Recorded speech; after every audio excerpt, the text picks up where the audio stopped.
Hi, everyone. It is me, Marilyn Aloria. Welcome to Who Can It Be Now?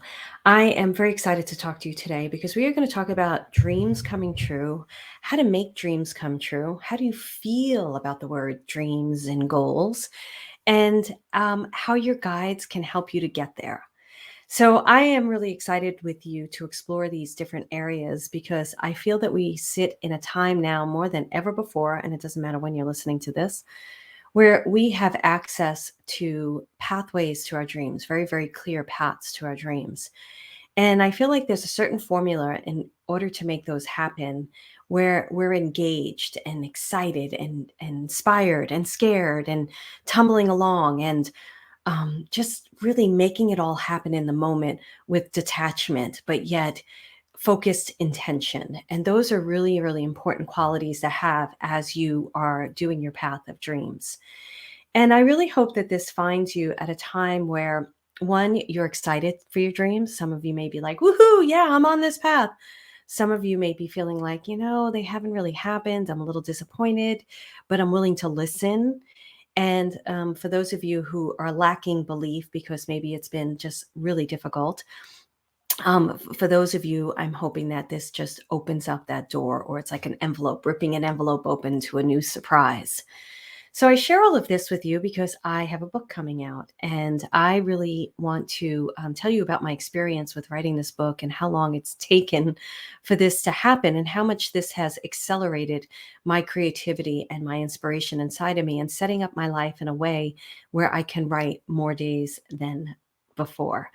And if you're interested in getting my book, it is available on Amazon, Barnes& and Noble. It's going to be available on my website, marilynaloria.com, also on the Common Sentience website. And it's called Guides, Mystical Connections to Soul Guides and Divine Teachers.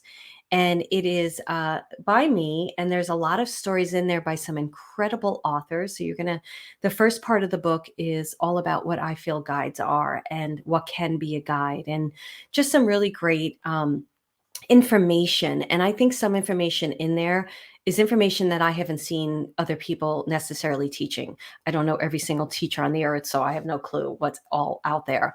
But I think that you will really find this incredibly beneficial because of the information I share in that. So it gives you a really good overview.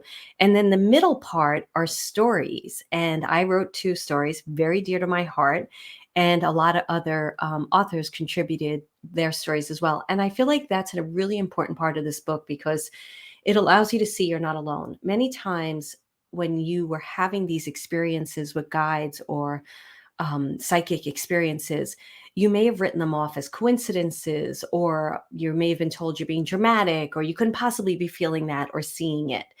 And I found that I had the same thing happen to me. I had these experiences from very, very young, and I was told I was making it up, or it was my imagination, or um, I was just very active imagination. It was all my imagination and all that kind of nonsense. And I just shoved it down. I thought, oh yeah, they must be right. But psychic things kept happening to me, and I was like, I think I'm psychic. I'm pretty clear I'm psychic. And when I started diving into who truly am, into my being, and my guides were the directors in that ship, they were like helping me to really come home to my soul. And when I started doing that, I started remembering things that were happening to me as a kid. And I was like, oh my goodness, that was them. And it was such a mind-blowing experience to have in that moment in time in my life. It was really confirming. And I feel like these stories are going to do that for you. You're going to really be like, oh my goodness, that happened to me too. Wow, that's so cool. Or yeah, I remember when that happened. Because you think like you don't remember this stuff. And you're like, when I was like starting to open up to my gifts, and I was like, oh my goodness, I knew where those Easter baskets were. And I saw it clearly in my third eye. Or I saw that hand come around the corner of the hallway. And I share all these stories in my podcast so you can listen to earlier episodes. And so all these things like the little men that used to crawl in my body, and I'd wake up with a fever, the precognitive dreaming I was having at such an early age. All those things, you're going to be like, oh, wow, I know what this person's talking about. I had this experience. And what that helps you do is it helps you to open up to your gifts. It helps you to own them, and it helps you to explore them in a way that you're ready to explore at this time in your life. And then the third part's my favorite. All right. I love all the parts. I really do. I really enjoyed putting this book together. But the third part is what I do best. I teach people through experience. So that part is a lot of exercises and techniques. And I did it like a journey. Now, I'm going to tell you to jump ahead to the appendix when you get the book, because you're going to get a guide from me. So it'll ask you a question. And some of you may have already done this. And I just did this again in my group where I have you pick a number from 1 to 10, and you pick a number. And then you go and you see which guide you got. And I have done this for a couple of years now, depending on when you listen to this. And 99, I've never seen actually anyone say, oh, I think maybe one person was like, I'm not really even sure. Because most everyone is like, holy mackerel, that's exactly what I needed in this moment. I can't believe I got this guide. And these were guides that were channeled to me. So, in order to learn how to work with these guides, I suggest you go through the whole third part of the book. You take that guide and you go on the journey, and you're going to learn how to feel and how to see, and you're going to learn the symbolic language of your soul. So, there's so much juicy goodness. So, I do invite you to purchase that book. And if you purchase that book before, don't worry, I'm going to teach you some stuff on this podcast. It's not just a big old ad for my book, but I am excited. I am happy, and I am. I have found what I said to one of my coaches in my program, Monique, and there's an interview with Monique on my podcast. I said, this is the welcome mat to all my writing. And I forgot I said it, and she repeated it to me. Because I left her a message and she messaged me back. She said, I loved how you said it was a welcome mat to all your writing. And I could see this book as laying the welcome mat, and I see this door open, and it's just inviting me to come in. And I'll explain to you all in this podcast what that story is about, and how I'm inviting you to do those things that inspire you. But anyway, so the book, you can get it on Amazon. And if you buy it before midnight July 1st, so midnight July 1st, we have some incredible bonuses for you. So once you buy it, you'll be told you can send us a picture of your receipt to book1@marilynoloria.com, to book1@marilynoloria.com. You just send us a photo of your receipt, and then we're going to send you 3 incredible bonuses. One bonus is a meditation with me where I introduce you to your guides.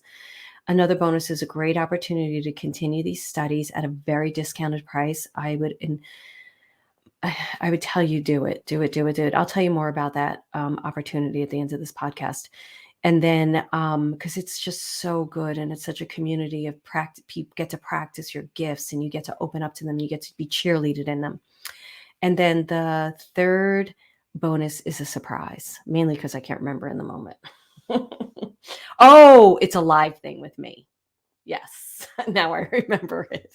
So go buy your book.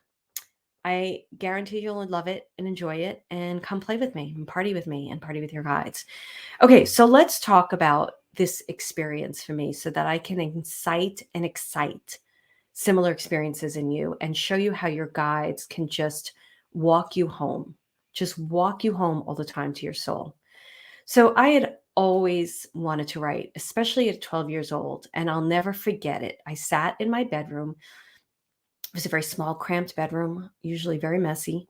At that point, I don't think it was. I was sitting on the ground with this yellow pieces of paper that my mother brought me, and I wrote a story about a boy and this center that I used to go to in this Syrian Orthodox church.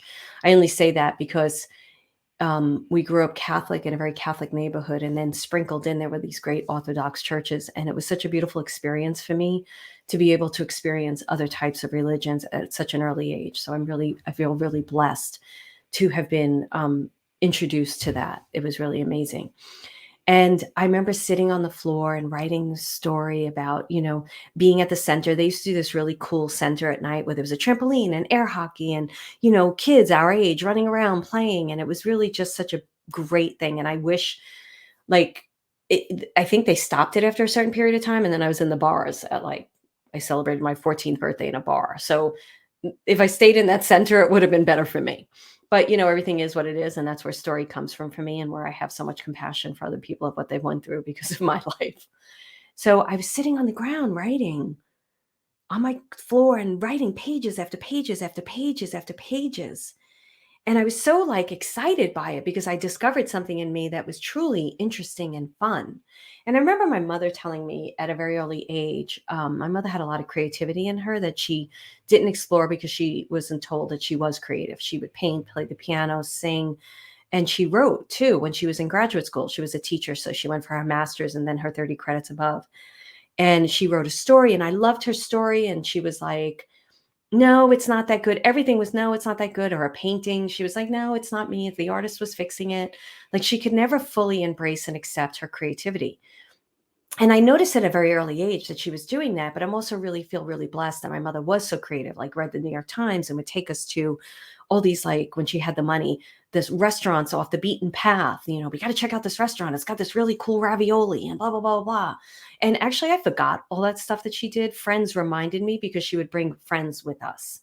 And she was just always with a little backpack going to a museum or going to a play, or she introduced me to a lot of that. And we weren't rich when I was growing up. It wasn't until I was the youngest. So there was a time when there was more money around when I got older, but she found ways to do it. And she was very creative, but she never really could acknowledge her gifts inside herself. So what happens when you have somebody like that, who's your mentor, your idol, your mother, right? You start adopting her ways, right? You start adopting these people that are that your guides. They're your guides in the beginning. And I remember, I'm going to skip around, but that's what stories do. I was around, I think I was around 26, 27, and I went on a road trip with my friend Jessica to Memphis, Tennessee. We borrowed my father's Cadillac, really comfortable car, hysterically funny, and we drove down to Memphis. And there was one night when we were in like a semi-dry town. We found alcohol. I don't know where we went to find that alcohol, but we found it. And we sat in the hotel room and had some drinks, and we were just laughing our butts off. And this is back in the like early 90s, so there's no like iPhones or portable music or iTunes. So Jessica was like, we got to go listen to Walking in Memphis. We're getting ready for the trip. And we went into the car and we put the CD in, and it's the song Walking in Memphis. And we're like singing it, and she's videotaping, and she puts the videotape on me. And I'm like, I'll never forget this moment. I was like, no, no, don't put it on me. I'm not creative. I'm not creative at all. Just keep it away, keep it away. And in that moment, there was like another part of me watching over me going, what are you doing? That's not your truth. That's not who you are. And I remember seeing the video a couple of times after and having a moment of embarrassment, because I was like, because not long after that, I decided to become an actress. You're on stage, you're getting videotaped all the time. Not long after that, I really dove into my creativity. So I adopted my mother's, I knew that wasn't me. I knew that was my mother's voice, but I couldn't do anything about it in the moment.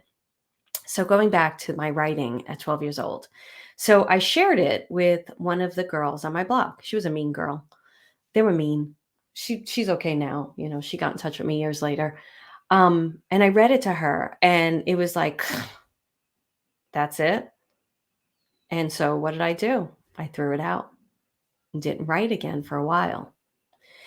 And then I went to college, and I struggled. First year of college, I was lucky I got in. My mother filled out my college applications. I just wanted to go to a trade school and get married to my guy I was dating at the time. My mother was like, "You're going to college."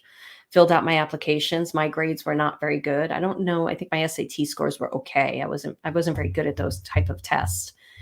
And she sent me to college. She's like, this is where you're going. And they had like a capital achievement program at the school. So they took people like me that didn't have great grades. And I'm actually very smart, but this is what happens when you're in high school and grammar school and you're not doing that well. And went into school, and I'm really glad she did that. She saved my life, actually. And so I was in college studying accounting. Like, my brother took me aside and was like, "What are you doing studying accounting? That is not you." I have nothing against accountants. I love, love, love my accountant. I've told this story before, but it was not for me. But anyway, so I was in school and college, and I was getting into a lot of trouble. It was my 19th year, was one of my hardest years of my life. It was really challenging, really difficult. I was in court. My father took us to court. My mother was trying to get more money from him because he wasn't paying any child support to my brothers, just to me. She wanted to get me out of the neighborhood. She knew that I was in trouble with drugs and stuff. And so my father sued me, and there was a lot going on. But during all of that, I was making dean's lists because I knew I needed to get out too. And there was a fire under my butt. And it actually started from my mother threw me out of the house twice. And when I talked to her later about it, she's like, I felt awful about doing it. And I was like, actually, you saved my life by doing it. Because when she threw me out of the house the second time, I moved out for like 3, 4 months. And I was like, what am I doing? And there were moments at that time. So here we're talking about my mother, who was a guide in one way, getting me to go to college, getting me opportunities, taking my father back to court, even though she was tortured in family court her whole life with him because he was able to fix the systems because he was very well known in the court system. Um, and then I remember my friend's father, Patricia's father, who I was living in an apartment. I was doing a lot of drugs, a lot of cocaine. And I was trying to get my life together. And my friend Patricia's father came to the door, and her mother didn't like me because of something that happened. And she ended up loving me at the end. And was really a great woman. I loved her so much, both of them. But her father came to the door, and he was picking up Pat. And I think he said to me, he just really looked in my eyes and he was like, how are you doing? Are you okay? And I can't remember the full story, but there was a connection there. It was like somebody saw me and saw that I mattered and I counted for something. And I talked to my friend after about it, and she said, yeah, he's concerned about you. He relates to you because he had a hard upbringing. He was such an amazing man. And she said, he just really wants to make sure you're okay. That's a guide, right? So we're not even into the mystical connection guides. We're into the moments. So I went away to school, and my brother, who was another guide at that point, it was like, go away to school, get out of the neighborhood, and study television communications. So I did. I studied TV, and I took an English American Lit as a minor. I studied writing. Now, before I went into the second college that I went to, the first college, I was taking English. You had to take English. And the professor was like, oh my goodness, you don't know how to write. This paper needs ambulatory services. And I got him to give me a D because he had a crush on my friend. And she worked it for me, and I got a D. And I know I wasn't somebody who would get Ds and stuff. I didn't do great, but I was more like a C student. But anyway, so I got the dean's list. I got into a great college. I started communications with an English minor. And I started taking more writing classes because I was reading novels and writing and stuff. And I really was enjoying it. And I had one professor in there who I wrote a paper, and he was like, oh my goodness, this paper's amazing. I even showed it to another professor, a professor that was the most difficult professor in the college. And he even enjoyed it.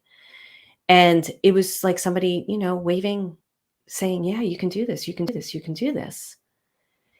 So I will tell you a story about him in a second. I left college. I've graduated from college, and I started going into TV production. And you all know this story, so I'm not going to get into all of this. But it wasn't until I started taking improv classes, and then I got Tina and Tony and Tina's wedding, that I started exploring writing more. And what happened for me is when I was in Tony and Tina's wedding, it's mostly improv. So you're writing on your feet, which I didn't realize that's what it was. And I remember one of the actors saying to me, because I started coming up with my own lines, and things just happen automatically. You start saying things that obviously aren't scripted. They're great lines. People are laughing their butts off. And the guy, I think it was playing Tony, he said to me, yeah, improv is writing on your feet. So I started really diving into it more, and I started exploring writing. And I think I was exploring it a little bit before that too, because I was exploring it with different boyfriends I had, and I always was dating like the creative bunch, and just delving into script writing and different types of writing. And I've always wanted to write a book. And I can't, it was in and out, in and out. And I wrote a script called Girl Outta Brooklyn. Outta was spelled Girl Outta, Autta, Brooklyn. And I wrote it with a friend of mine, and we went to this script person, and she kind of tore it apart. And I was an actress at that time, and I would not pitch it without me being the lead in it. And the woman was like, this is what you have to be careful of, boxed in ideas. People tell you, you can't do this, you can't do that, you can't do this, you can't do that. And you start believing them. They're not guides, they're guides that you run from. And she said to me, you can't be the lead in this. It's impossible. And I said, well, I'm not doing it otherwise. This is the only reason why I'm doing this script. And my friend and I left that meeting. We paid, money for that meeting. And she was like, we broke up after that. We were just friends, but we broke up as writing partners because we didn't have the same vision. And I was pursuing acting at that point wholeheartedly. So my goal for the script was either I'm in it or I'm not. It was my baby. And I also sent it to a couple of other people. And one person I sent it to was a screenwriter that my therapist connected me to. And he said to me, you'll never get a period piece made. And this is before period pieces were being made. And this script was set in the early 80s, late 70s. And I knew when he said it, it wasn't true. But I allowed that to seep in. And not long after that, like 2 years after, how many shows do we have on air that are period pieces? Like it started with the 70s show, and then all these other shows came out, like Sopranos. And I think Sopranos was present day. Actually, I can't remember. But anyway, all these shows came out that were period pieces. I don't think it was Sopranos. And I was like, that guy, but I believed him over myself. And that was the problem. And I remember saying to my therapist at the time what he said. And I said, he doesn't know what he's talking about. And I left her. She got really mad at me. How dare you talk bad about him? And I was like, holy mackerel, isn't this what therapy's about? That was just one of many reasons for me to run out of that office. So, and then there was somebody else I sent it to, and he was like, I can't get into a script where teenage girls are giving guys blowjobs. And this was before Gossip Girl and all these other teenage shows. And he's like, nobody's going to make this. So I believed everybody over me. This is before I was in touch with my guides, right? Your guides set you on your path. So I put that aside. I still continued writing, but it was always like, I'm writing this, I'm writing that, but nothing's getting done. Nothing is going out there. Like it's one of those dreams that I just kept sitting on and talking to my friend Brooke about and not making happen. And we all do that. We all get into these patterns, and then somebody will say no, and you'll be like, you believe them over yourself. Why? Why? And I really feel like when that happens, you have to ask yourself, am I ready for this? What is it in me that they're reflecting back to me? Because their truth isn't stronger than my truth. But if I'm believing their truth over my own right now, that means that truth exists inside of me. So I had gotten in touch with my guides. And you all know that story if you've been listening to my podcast for some time and if you read my book. And they're the ones who really brought me home to my soul. And I had no clue that that's what was going to happen or how it was going to happen. And just being with them and channeling and the stuff that would come through me into recordings was writing. It's all writing. So you're just like,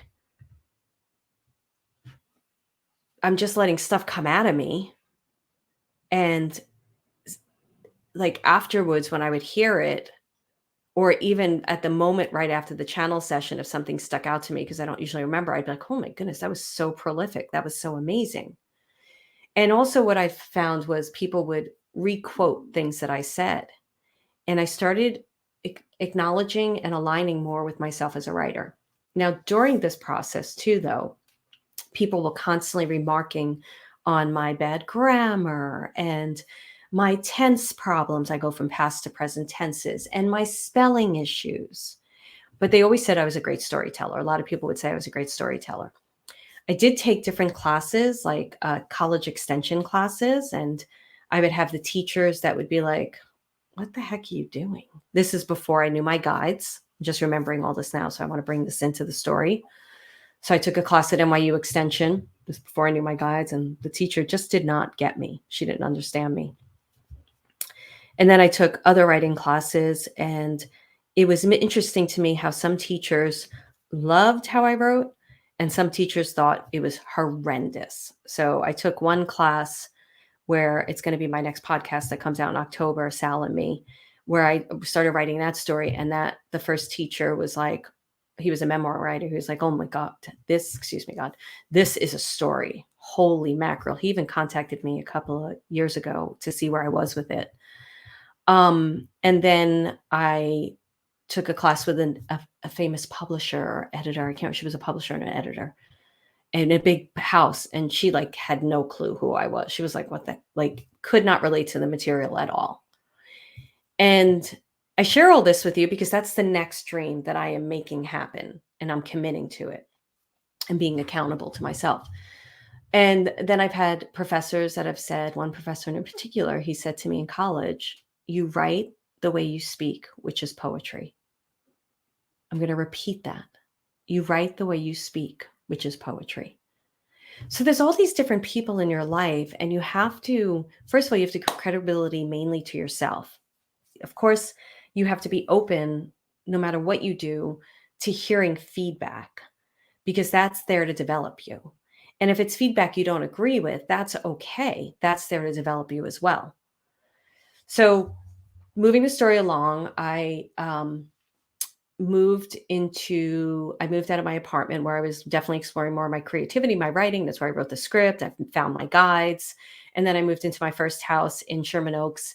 And definitely more of that was coming through me. And I was really having these creative impulses, but I still wasn't acting on them. But I was creating content constantly. I had a very big digital content business, membership for your soul, and the 28-day challenge with your guides, constant communication with your guides. Every class that I wrote just comes through me. I have a very interesting process where I literally could just have it's like what I'm doing. I could just have a topic and then it just flows through me. The teaching just flows through me because it's them. And they pull on all my avenues of experience and they create incredible material, my guides.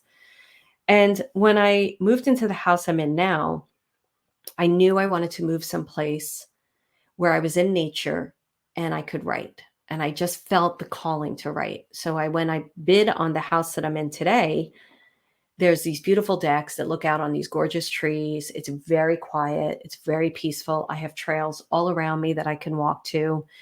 And I wrote a letter to the owners because it was a very competitive market. And I said, oh, I could see myself sitting on your deck writing my book. And I've shared this a bit before, but I'm going to share it again. When I moved into this house, I was writing more posts and I was just being seen more. I was ready to be seen and heard. And my realtor said, wow, you really are writing more in that house that you're in. I see your Facebook posts and so many people comment on them. She's talking about my personal page. And she's like, you're doing what you said you were going to do. And I didn't even acknowledge it. And I was like, you know what? She's right. And then the opportunity came to write this book from Sacred Stories Publishing. And I worked with them and I wrote the book. And now the book is coming out. And I made a dream come true in this house. And it's been phenomenal and amazing to see a dream that's taken many years to come to fruition come true. And all the guides along the way and my own guides, right? So when the book opportunity came to me, I was like, whoa, wait, let me hear about this, right? Are you expecting me to pay something for this? No. We're asking you to publish a book. Okay. Send me the agreement. She sends me the agreement. I send it to my attorney. My attorney has a couple of changes. I'm like, I don't really care what happens. Just deal with it. I trust you. The agreement gets signed off on. Then we're doing the book. And then, there's little hiccups along the way. And it was an interesting way to do the book because she was interviewing me. We were recording it and then it was being transcribed and then edited. And then I would edit and they would edit. And it was perfect. It was a great flow for me. It was a great way to do my first book. And what I had found through it was how much I love to write. I just truly, truly enjoy writing. It is talking about coming home even more. I'm coming home even more.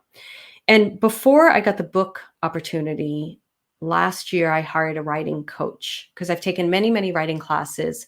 And I found that I would take writing classes, but the amount of time that I would get on my particular piece wasn't long enough. It just wasn't good enough. And I've been trying to do my second podcast, which is Sal and Me, the working title right now. And there's a story in the book about it. So you'll read about it. And when I was working with the writing coach, he was amazing, absolutely incredible. And I still have some sessions. So I'll go back to him soon. And I'm going to tell you about that in a minute. And he was teaching me a tiny bit about what I do with tenses, how I jump from one tense to another. And I was like, Bruce, I really need you to teach me this because the more that I learned how to write correctly. I don't even know if that's the right word. It helps my flow, right? And I'm not in my head anymore about I have grammar things to fix. There's different tools and techniques you can use. I try not to let that trip me up on telling story because I know that there's always an editor out there that can put it together in a great way or fix it. And I also know there's tools that can fix it too. So I let things flow. And I'm going to write the way that I tell story, which is it's, ending in prepositions and all sorts of stuff. So I've decided to clear my calendar more so I can write more. And that's exactly what I've been doing. I'm very focused on membership for your soul. And I have another program called Next Level Living, which incorporates Soul Finder Academy. Those are my programs. Those are my programs that I love. They're my heart. They're the greatest community. And what I do now is I'm filming this in my office. So we'll have reels of this. So I'm always in my office, though I'm shifting my office in a couple of weeks. I'm shifting the desk and everything. And I am going up to the kitchen. It's always great to move locations, to go to another place to write. So I've been like sitting in my kitchen. I'm sitting and staring at the trees in a different way. And I'll show the trees for the video. Hopefully the SM person will. We have social media people that help us. I am on my own social media, but that's the trees. But I do have somebody that helps me with those reels because they're better at it than me. Anyway, so I've noticed I'm going up to the kitchen and I'm sitting in a different position than how I normally journal and writing, just writing, writing, writing. And now I was working on Next Level Living, the page for it, the product page for it, which is really a story. It's very different than anybody else has done it. And if you want to see it, it's marilynnaloria.com/journey. So I noticed when I was sitting up in the kitchen, I'm like, oh, that's so interesting. I didn't notice it for like a couple of weeks. And I was like, that's where I'm changing my desk to. I just said I'm changing my office around, right? And I'm actually changing my desk for a different direction because intuitively you'll know which direction is really, really good for you to write, of course, there's feng shui things. And I'm sure if I checked it with feng shui, it probably might be right. But for me, it's just energetic and I trust my intuition where things need to be positioned, where I need to be positioned. When I meditate, I have to face a certain way. It's pretty much the same way, a little bit off to the left. So through all of this, the physical guides, the physical people, I'm going to tell one more story and then I'll go into mystical guides. It's been a really incredible experience. And I'm like, oh my goodness, the book is written. It's coming out. And it's coming out June 28th, but you can buy it now. Pre-sales. Remember pre-sales till July 1st, and you'll get those bonuses. And I do see it as a welcome mat to all this other writing I'm ready to do. And this is where I'm going to get into goals and focus. I have been extremely focused this year. And with focus comes fruition. With focus comes achievements. With focus comes lessons. With focus comes uncomfortable moments, things you weren't expecting. But when those things come down the pike that you're not expecting, when you have focus, you know what to do with those things. You're like, oh, yeah, this is a jagged edge. This is a bump in the road. But I also know that it's supplying me information or it's asking me to shift gears or shift patterns or shift positions or paths or shift something because the universe and God is supporting me where I'm going. Whether you believe in God or not does not matter to me. That was my stomach if you heard it because I'm hungry. So that's the thing about focus. So I've been super, super focused. So May was all about, of course, I've had to focus this whole year, but as I'm recording this, I don't know when you're hearing it. May was about decluttering and getting rid of stuff and organizing. And I'm not a big clutter person. I don't like it, but I really organized everything. And now it's about changing up my desk. And it was also about clearing my schedule. And my schedule is clear. And it's about taking blocks of time, not going on social media, not going down any rabbit holes, blocks of time, setting the timer on my phone and sitting upstairs and writing. And it's also about trusting my own writing because the things that I put out sometimes don't get met with encouragement, enthusiasm, support. And then it's knowing who supports you and who doesn't support you. It's being very clear about those things. I know my guides support me all the time. I know that they have my back. I know that they've been encouraging me to do this for so long. So here's another part of this interesting story. So last week, I'm recording this on June 2nd, so of 2022. So last week I was on Facebook and I got a friend request, and I'm like, really? And it was my English professor from college, the one who showed my paper, who thought I wrote a great paper, and the one who said to me, "You write the way you speak, which is poetic." He truly believed in me. He was somebody that I just always remembered, always had a fine, like such a great memory of him. And I texted my friend from college who was also, in his classes, and I said, "Guess who just friended me?"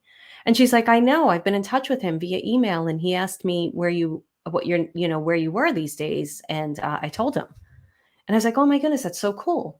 So we've been communicating a bit and having like he's really funny and really great guy, and having just little like funny little back and forth comments about writing and different things. And I'm like, look at that. Like life is just so incredible how things show up for us and how people show up for us. And if you set your path and your focus, and you focus on the choices and decisions that you make in the moment, magic happens. It magic has to happen. So the way that this looks for me is I set goals. I definitely have goals. And but I'm not attached to them. But they are in my distance. They're like where I'm headed. They are in my vision. But what I focus on is in the moments what I have to do in order to move myself along on the journey. Because I know that the universe, God, spirit, what they have for me is so much better than I could imagine because it hasn't happened yet to me. So I have nothing to compare it to, because this is new. This is something new and exciting. Never done a book before. I never lived amongst trees before. I've never talked to guys before I talk to them, so those are all new, exciting experiences. And if you're not in the moment to enjoy them and notice when they're happening, then you're missing it. So I'm a big believer in setting your sights on what you want. Let's change the word want to desire, because want can be perceived as lack, scarcity. So what you desire, I know what I desire. I get clear about it. I write about it all the time. I write about it, especially in the beginning of every month, because I review where I've gone, what I've done, and what I've accomplished and what I haven't accomplished and why. And I'm not beating myself up during this at all. I'm very proud of myself. And then I continue on with what are the goals for this month? What are the goals for next month? So the goal right now, like I said, I'm recording this June 2nd, 2022. There's a couple of things in my business that I'm dialing in that'll be done by the end of this month.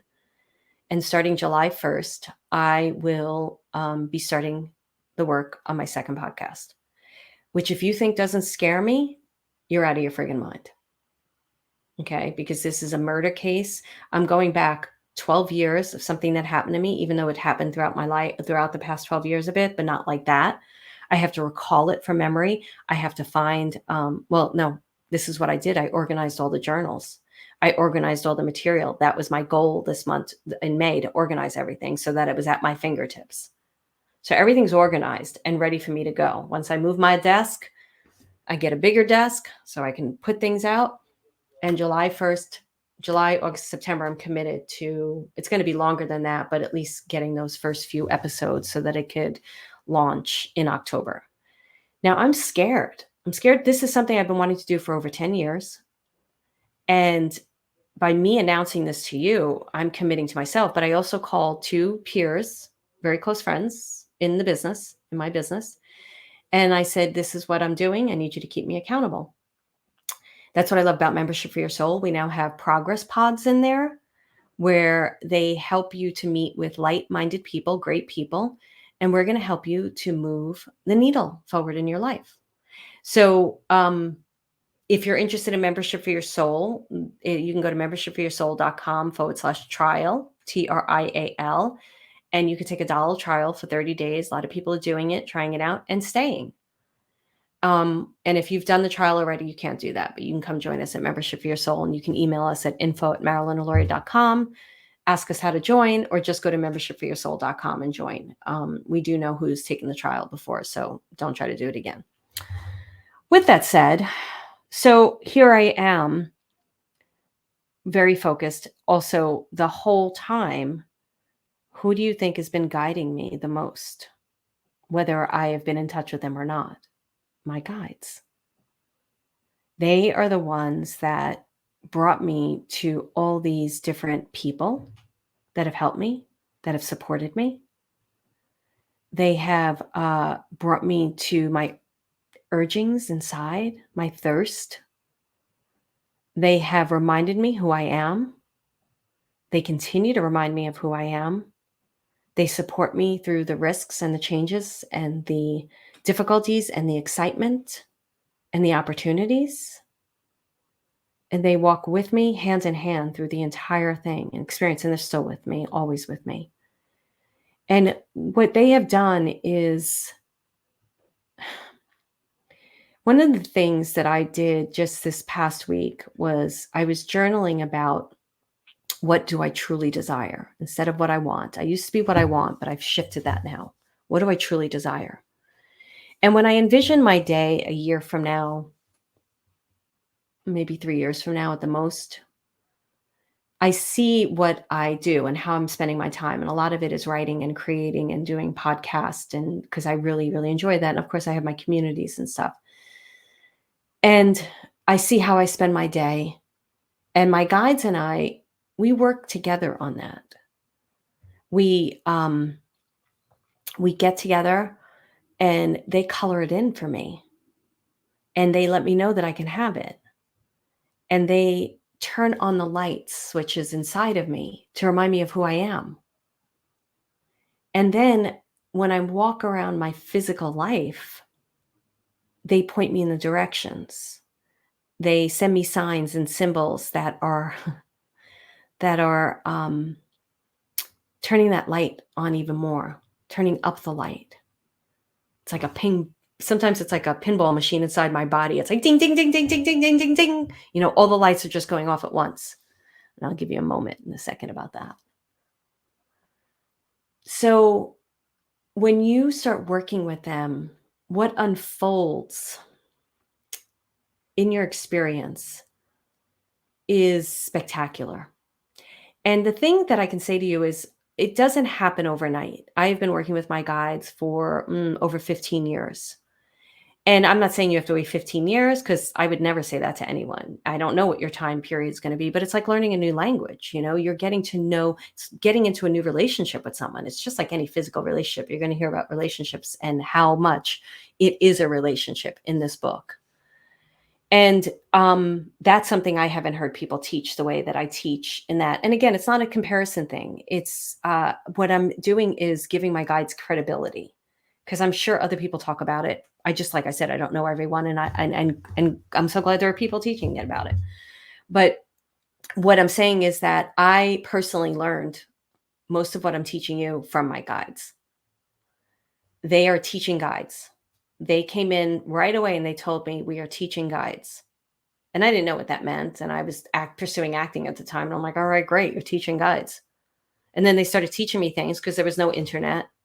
There was no Google. There was a bookstore with, at least the bookstore in my neighborhood in LA was, decent. So it had like a couple of shelves. When I first started opening to my psychic ability, it was a narrow bookshelf in Barnes and Noble. And there was like maybe 5 books. And there was a little more than that. And they said they're teaching guides. And I was like, all right, teaching guides, whatever. And then they started teaching about clairvoyancy and clairaudience and claircognizance and how to speak to dead people and not to listen to the antiquated mediums out there that tell you it's only one way you can do it. And that you have to use your imagination and creativity. And here are these fun little techniques and tools. And then I put it in a 28-day challenge, which is a whole guided moment of how that happened. That's in Membership for Your Soul. And then people like blown away by the information and the experiences they were having. And I was like, holy mackerel, this shit works. And then I understood what the teaching guides meant. I fell in love with teaching. And I was leaning into them, and they were just teaching through me.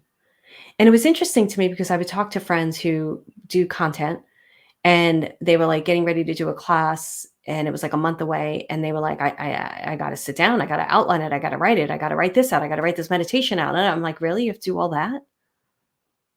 And they were like, yeah. And I was like, and it wasn't like, again, you may hear something different. But for me, it was like, really, you have to do that? I don't have to do that. I don't have that experience. And I still didn't understand why fully. And then I remembered something my mother said about the artist. She said that when she told me this years ago, years and years ago. My mother has Alzheimer's, so we don't have these conversations now, unfortunately, but I'm glad we had them when we had them. And she told me when she was in art class with her teacher at the time when she was in it, she said that her teacher, Astrid, told her that she saw auras. And Astrid thought everybody saw auras. And it wasn't until she started telling people what she saw and she found out not everybody sees them that this was something special and different. And I don't know that she is special because we're all special in our own way. And it's the same thing with me with teaching. I've thought, oh, doesn't everybody do it this way? And then I learned, no, not everybody does it this way. And then I understood they're teaching guides. They can turn on the teaching at any moment. Your guides may be different. I don't know who your guides are. Buy the book, find them, come work with me. You'll see. It's a lot of fun. So I promised you one more story that I do want to share, but I have to take a drink of water. He might edit that out of the podcast, but I'm doing video also. Whatever you want to do, Ricky, do. You can even leave that part in. Ricky edits the podcast. He's great. Okay.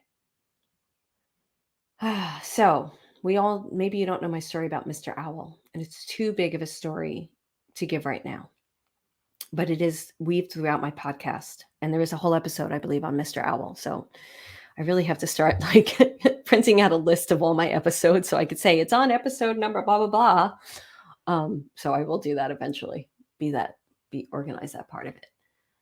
So Mr. Owl is an owl that comes to me, and he's in this particular part of the forest. It's not even a big path that I normally go. It's actually a pretty short, fat path in the neighborhood.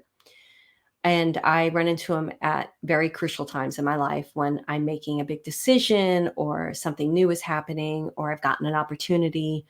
Now I go into this forest. I don't do it all the time, but I will talk to him. I'll be like, yo, dude, like, and I don't call him dude, but I'll be like, what's going on? What do I need to know?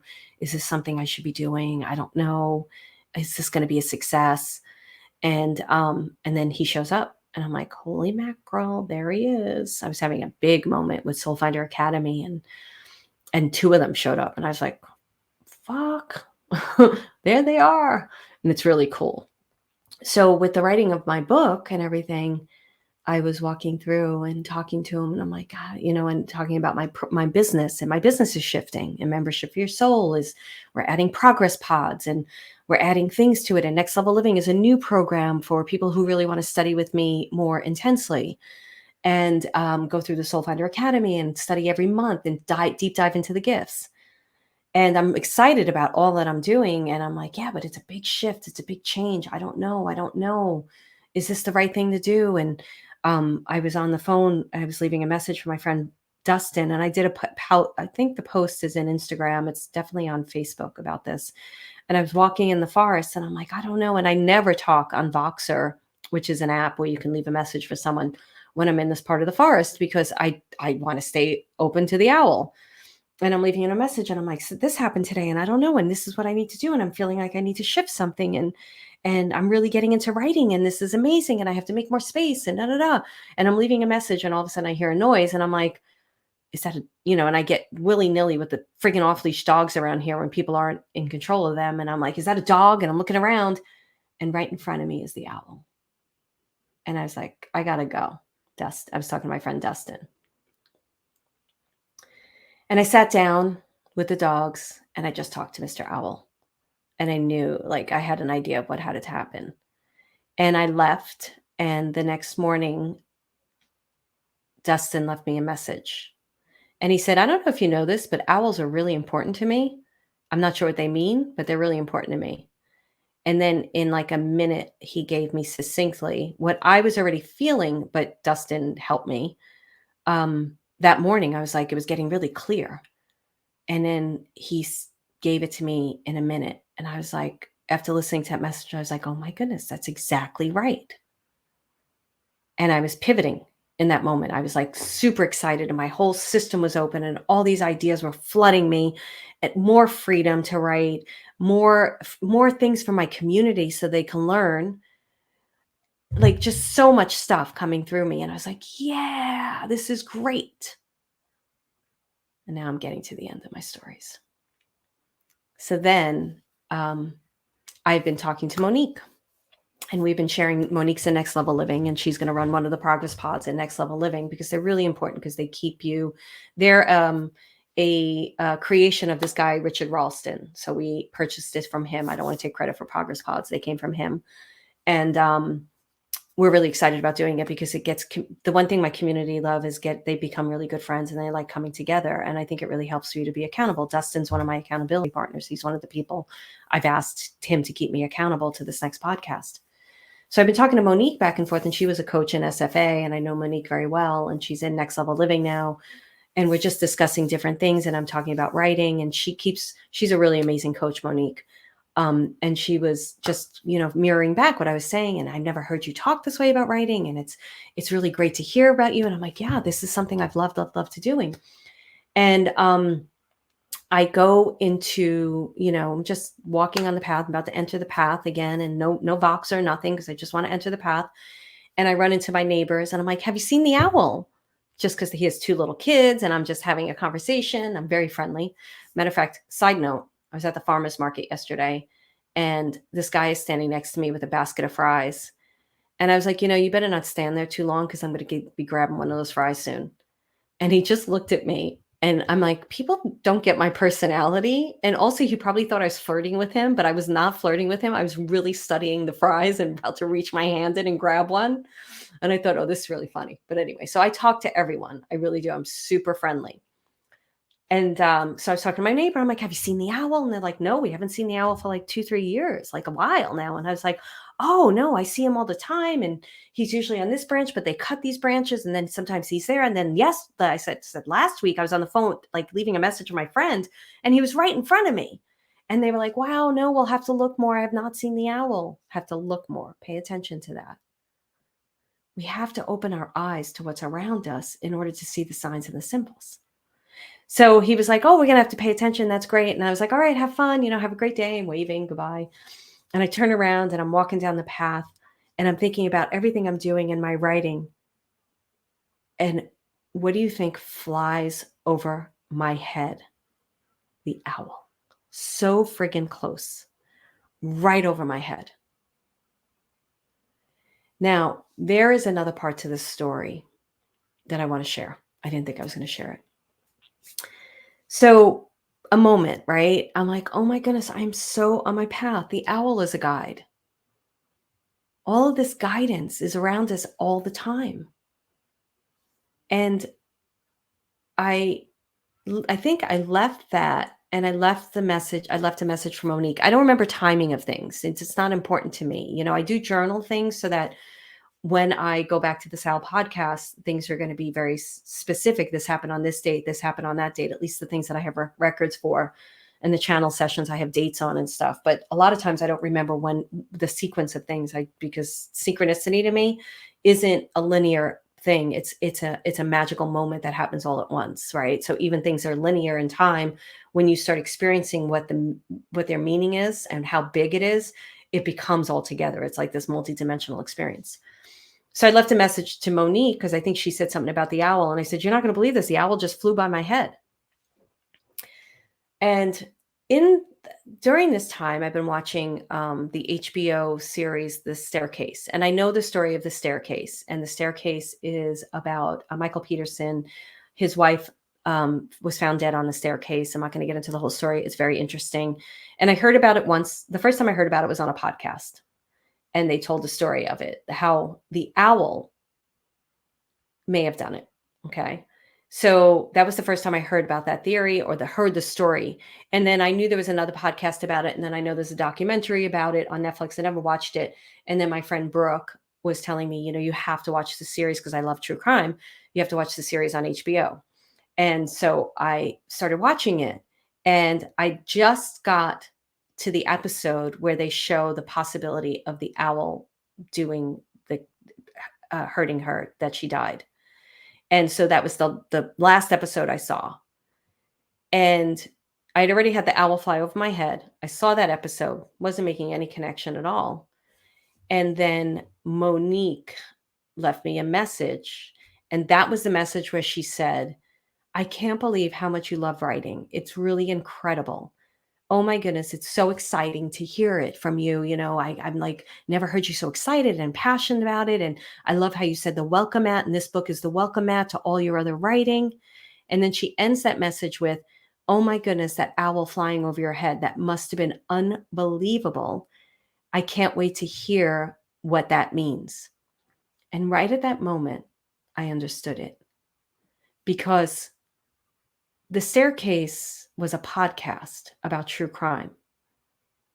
I just got to the owl part where the owl supposedly attacked her. There's different theories as to how she died. The owl attacked her and that caused the death. I'm getting ready to do the podcast about Sal, which is a true crime podcast. The owls flew over my head at a moment where I've been thinking about writing. And then Monique started talking about my writing and how she can't wait to find out what the owl means.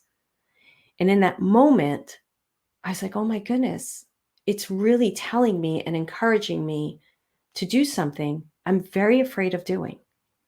I'm really apprehensive of doing. There is a story in my book about this, about the Sal, how I found Sal Minio's body. Well, he was dead, his spirit.